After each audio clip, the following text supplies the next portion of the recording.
Okay, so we talked about the setup of the game, what the game was based on, and the win conditions. Let's talk a little bit more about the base components of the game. So, we during the setup, I talked about the board a little bit. I just did, mention that the castle itself, the gatehouse, and the Basat and Jenny, these locations are the ones used by the defender or the player. And then the rest of the circles here, the colored circles, and these approaches are what are used by the SS attackers. So we'll go into more depth in that in just a bit as we talk about actions and these spaces within the castle. But for now, let's just do a real quick component overview.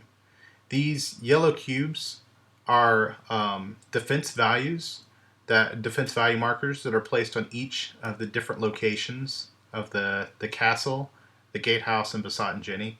And for now, we placed all of the defense value markers. They start on the number 6. And this just shows the overall defense value of each location. So each location starts at 6. Then we have the stack of SS cards. This is what's going to drive all of the SS action throughout the game. Then we have all of the defender counters. I've divided them here for simplicity's sake by group, primarily by nationality. We have the German regular army here. We have the 1 SS defender here, the French VIPs, and then the US troops here. I've also got these 3 other defensive counters. It's 2 German regular army and an Austrian resistance fighter, and they are reinforcements. They come into the game later on. So I'll just lay them here to the side for now. The green cubes are suppression tokens, meaning suppression that we as defenders or the defenders can use against the SS attackers. Then the red is the inverse of that. These are suppressed tokens. So these are tokens that the SS attackers will be placing on the defenders to indicate that the defenders are suppressed. These are the SS attacker counters, so the counters that will be placed on the different avenues of approach for the SS.